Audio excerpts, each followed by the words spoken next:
Selamat malam Bapak Ibu dan saudara-saudara yang terkasih.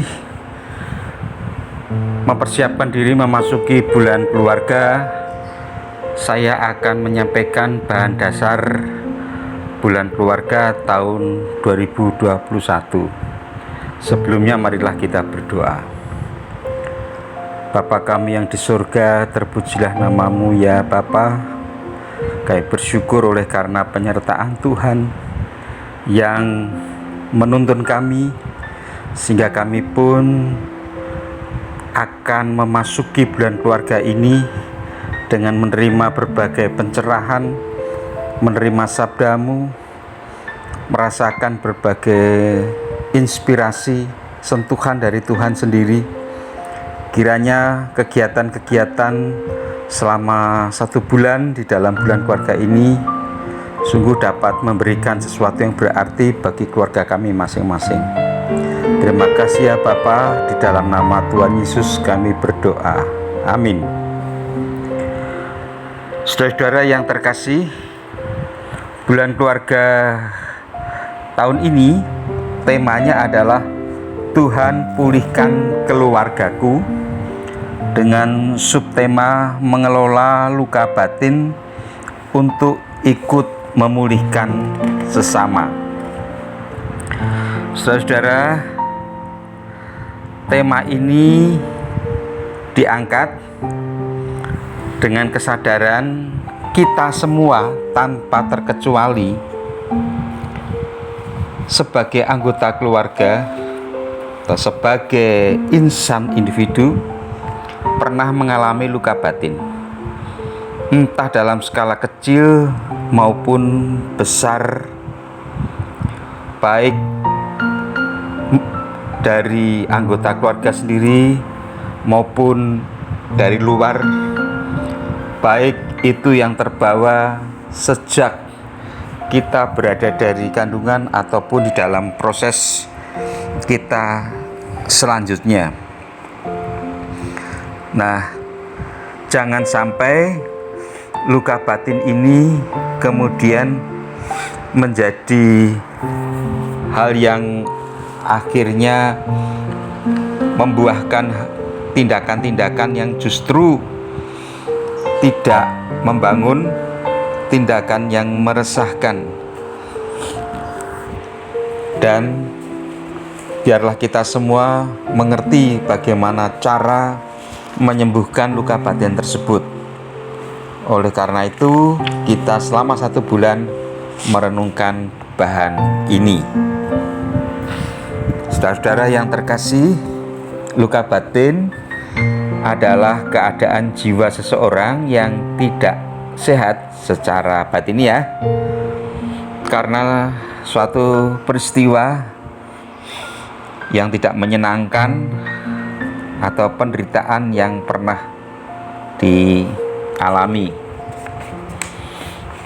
atau dengan kata lain suatu akar kepahitan atau suatu kemarahan, kekecewaan karena penolakan atau karena hal-hal yang lain.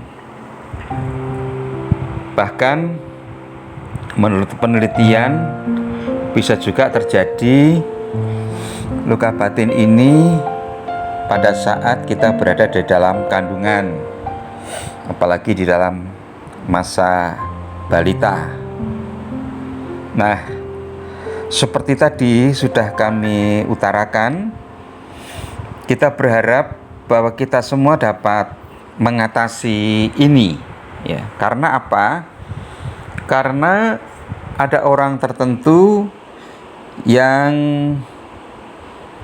kemudian merespon luka batin ini. Ada yang dengan mencoba melupakan atau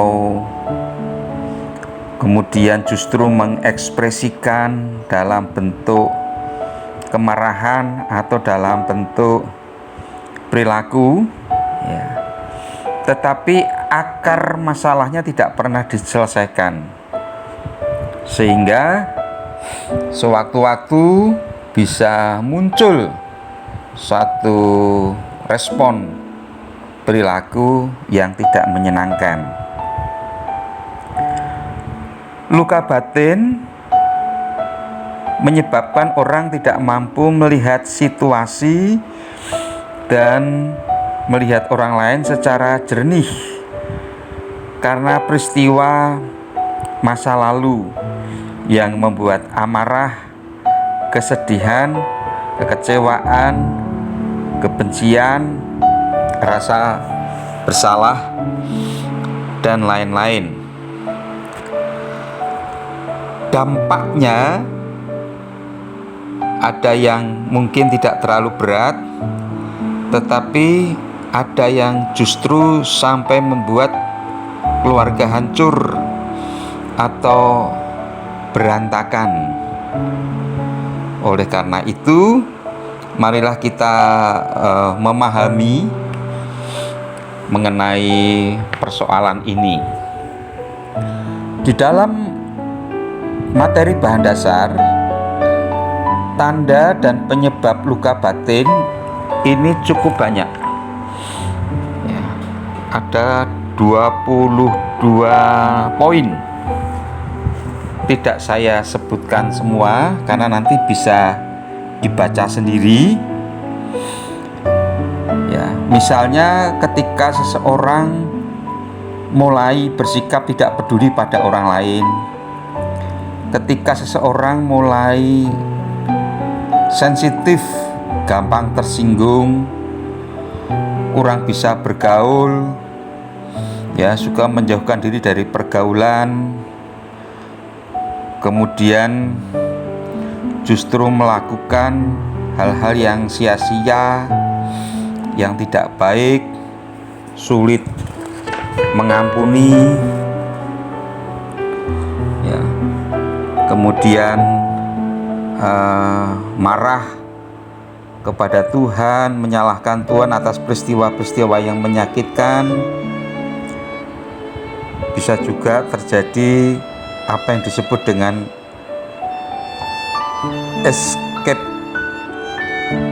eskapisme, ya, melakukan berbagai bentuk pelarian diri, ya, escape, melarikan diri dari kenyataan, ya, dalam bentuk merokok, minum minuman keras dan sebagainya.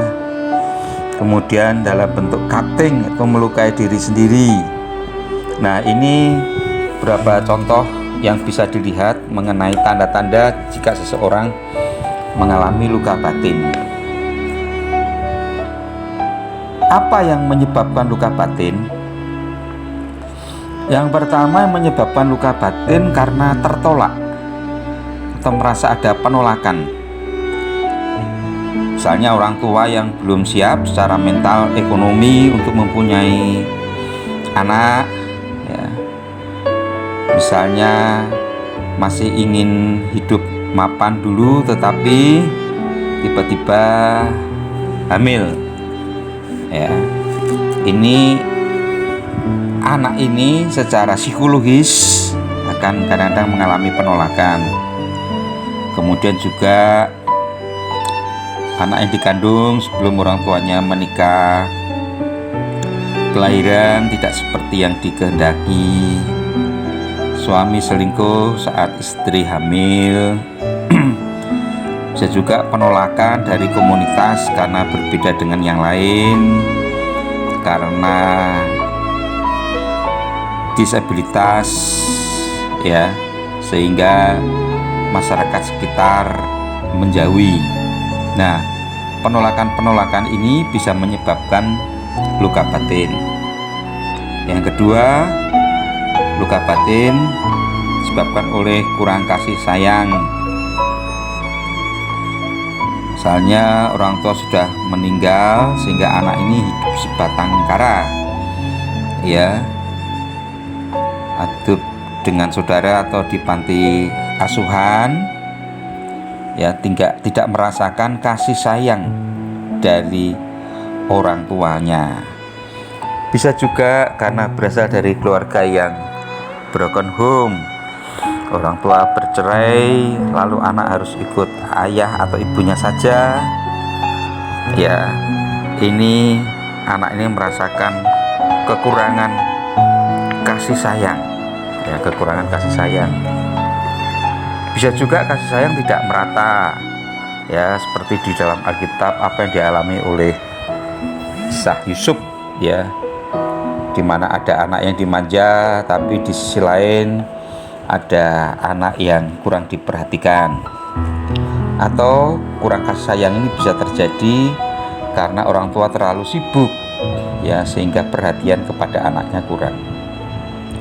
Yang ketiga, karena dilukai atau disakiti.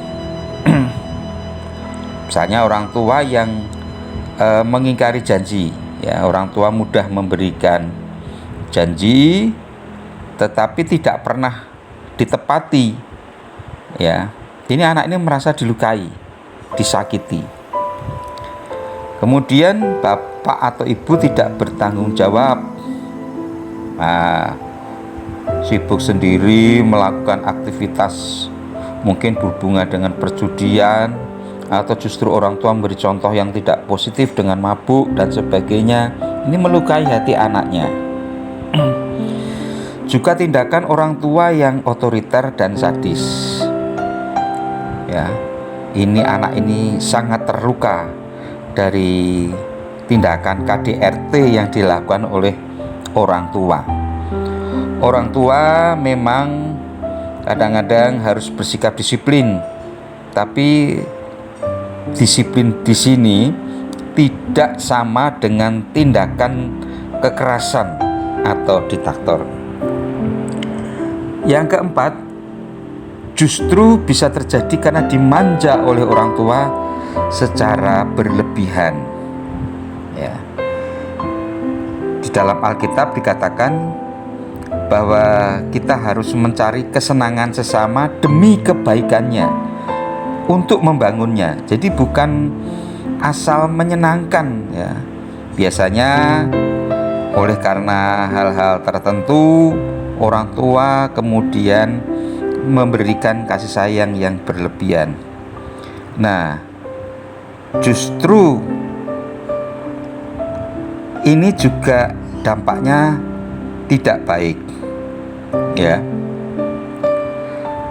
Kemudian yang kelima adalah diremehkan.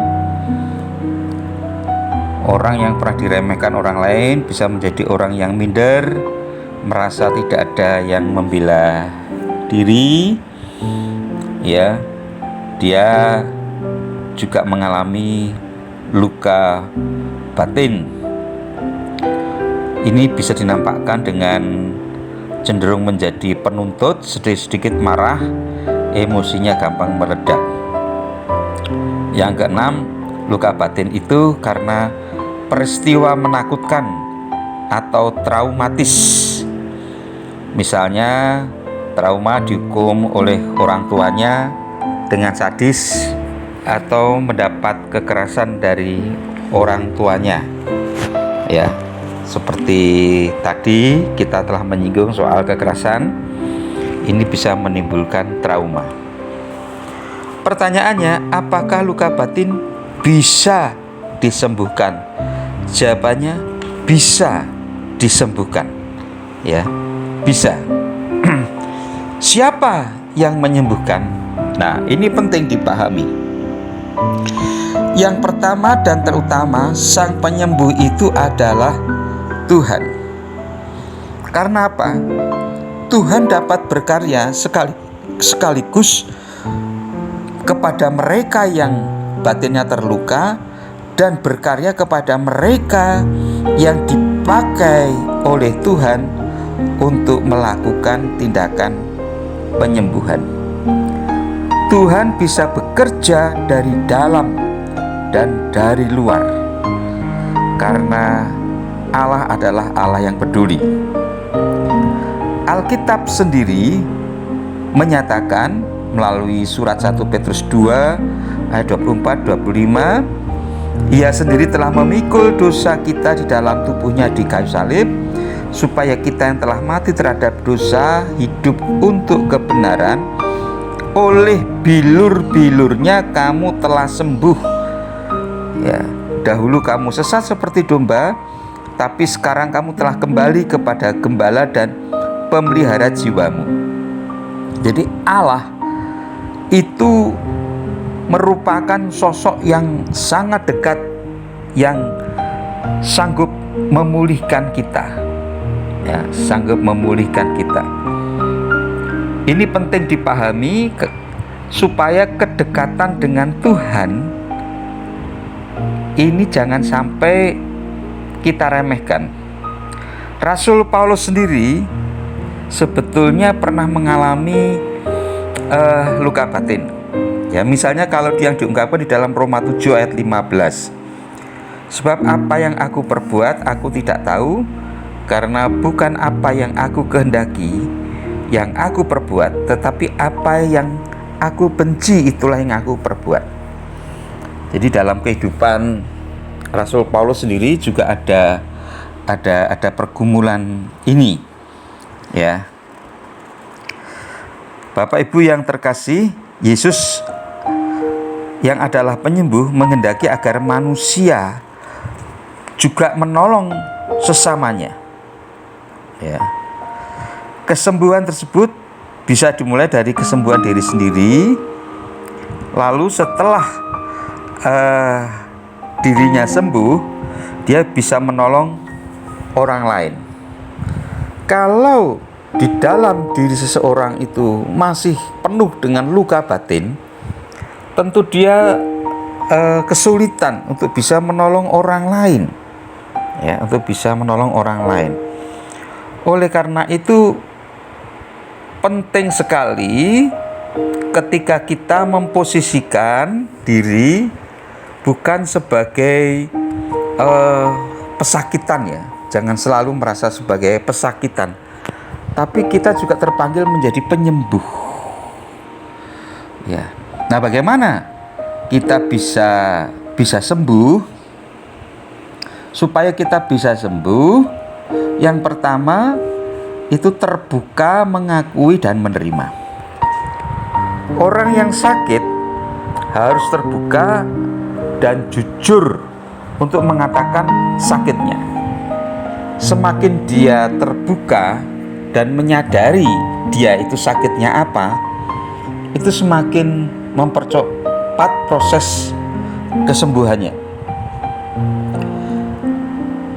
Kita perlu juga secara jujur mengakui di hadapan Tuhan apa yang kita rasakan. Kesalahan-kesalahan apa yang masih sering kita lakukan. Kita terbuka terhadap Tuhan, menunjukkan luka batin kita, tapi juga terbuka untuk menerima karya Tuhan, ya, menerima untuk diproses. Kita harus mengakui, ya, mengakui bahwa kita ini memang mengalami luka batin. Ada sebagian orang yang justru tidak mau terbuka, tidak mau mengakui. Dia mengatakan, oh, saya tidak memiliki luka batin, ya, saya merasa happy saja. Tetapi sebenarnya dia mengalami luka batin, ya. Maka kita harus terbuka dan tidak menutup-nutupi. Yang kedua, memahami, mengampuni dan mendoakan. Ketika kita mengalami satu benturan, satu perjumpaan yang tidak menyenangkan, kita ini diajak memahami orang lain tersebut, mengapa dia begitu. Kadang-kadang orang yang melakukan buruk terhadap diri kita karena di dalam dirinya sendiri sebetulnya sedang sakit. Orang yang mengejek kita itu bukan orang yang berbahagia. Mungkin orang yang iri, orang yang sakit dan sebagainya. Jika kita bisa memahami hal ini, maka kita akan lebih mudah di dalam mengampuni dan lebih mudah di dalam mendoakan. Jadi orang yang menyakiti kita itu bukan orang yang beruntung atau lebih beruntung daripada kita, lebih bahagia dari kita. Bukan, justru sebaliknya. Sebab ketika kita mampu mengampuni dan mendoakan, ini sangat membantu kesembuhan daripada luka batin kita. Yang ketiga, sadarilah bahwa Tuhan mengasihi kita. Ya. Jangan kita pernah merasa bahwa Tuhan memperlakukan yang tidak adil. Bahkan Tuhan mengasihi kita ketika kita masih berdosa.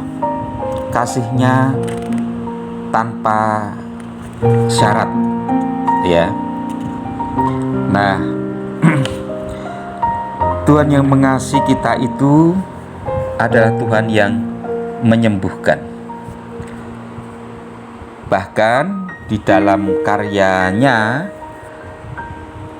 Tuhan memberikan hati yang baru kepada kita, memberikan roh yang baru kepada kita, memberikan hidup baru kepada kita, supaya kita tidak tenggelam di dalam masa lalu yang menyakitkan. Dan yang keempat, ini penting sekali, yaitu mengisi hati dengan firman Tuhan.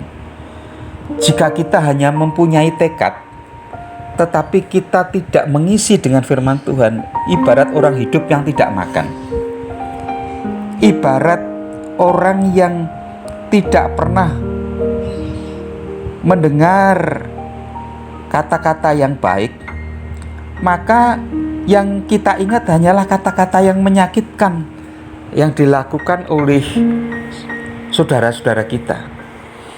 Ketika kita mengisi hati dengan firman Tuhan, maka fokus kita adalah kepada firman Tuhan. Ya, jangan sampai kita biarkan kosong. Nah, saudara yang terkasih, setiap orang, saya kemukakan tadi, pernah mengalami luka batin. Kita jangan berkecil hati untuk mengakui, bahkan tokoh-tokoh di dalam Alkitab pun juga mengalami ini. Misalnya Benyamin, anak bungsu Yakub dari Rachel, juga mengalami ini. Jadi Benyamin ini dulu diberi nama oleh ibunya Ben-Oni, artinya anak kedukaan, karena pada waktu dilahirkan sangat kesakitan. Tapi nampaknya nama ini diganti, ya, supaya lebih berpengharapan, lebih positif. Diganti Benyamin, yang artinya anak yang mendatangkan bahagia. Jadi Benyamin ini mengalami luka batin karena ia selalu merasa dirinya disalahkan atas kematian ibunya. Ya, gara-gara melahirkan kamu, ibumu meninggal dan sebagainya. Ini sepele, tapi menimbulkan rasa bersalah, luka batin dan sebagainya. Apalagi ayahnya nampaknya lebih menyayangi Yusuf, kakaknya, daripada Benyamin. Yefta adalah seorang yang gagah perkasa, anak dari Gilead. Dia mengalami luka batin karena ibunya adalah seorang pelacur, ya, sehingga dia sering dihina karena status ibunya. Bahkan dia pernah tergabung juga menjadi perampok, tapi akhirnya dia dipanggil untuk menjadi prajurit, ya. Dia justru berperan sebagai pahlawan. Yusuf sendiri pernah mengalami luka batin karena perlakuan daripada saudara-saudaranya. Ya, kita tahu Yusuf sendiri diperlakukan buruk oleh saudara-saudaranya. Bahkan dalam perjalanan berikutnya juga Yusuf mengalami kekecewaan. Yabes, keturunan Yehuda, ya, ini dia terkenal dengan doanya dikabulkan Tuhan, tapi juga pernah mengalami luka batin, ya. Hidupnya tertolak sejak kecil. Ya, namun Yabes berhasil memulihkan luka batinnya sehingga hidupnya sukses diberkati Tuhan. Petrus itu sendiri juga pernah merasakan luka batin karena kesalahannya ketika dia menyangkal Tuhan Yesus. Tapi Tuhan Yesus memulihkan, mengembalikan kepercayaan dirinya. Saulus juga pernah mengalami luka batin. Saulus yang akhirnya terkenal dengan nama Paulus itu karena luka batin tertentu sejak kecil sudah membenci orang-orang Kristen. Nah, Bapak Ibu saudara yang terkasih, tokoh-tokoh dalam Alkitab pun juga mengalami luka batin. Tetapi karena berhasil disembuhkan, akhirnya dia menjadi orang yang sungguh berguna. Apalagi di dalam keluarga. Jangan sampai luka batin seorang anak, luka batin seorang ayah, seorang ibu dibiarkan begitu terus sehingga relasi keluarga ini menjadi buruk. Harus bangkit dan tadi kita kembali bagaimana kita bisa mengakui, bisa menerima, mengampuni dan menyadari kasih Tuhan. Mari kita terus menghayati bahan dasar ini dalam bentuk khotbah minggu, PA dan PD. Tuhan memberkati kita semua. Amin.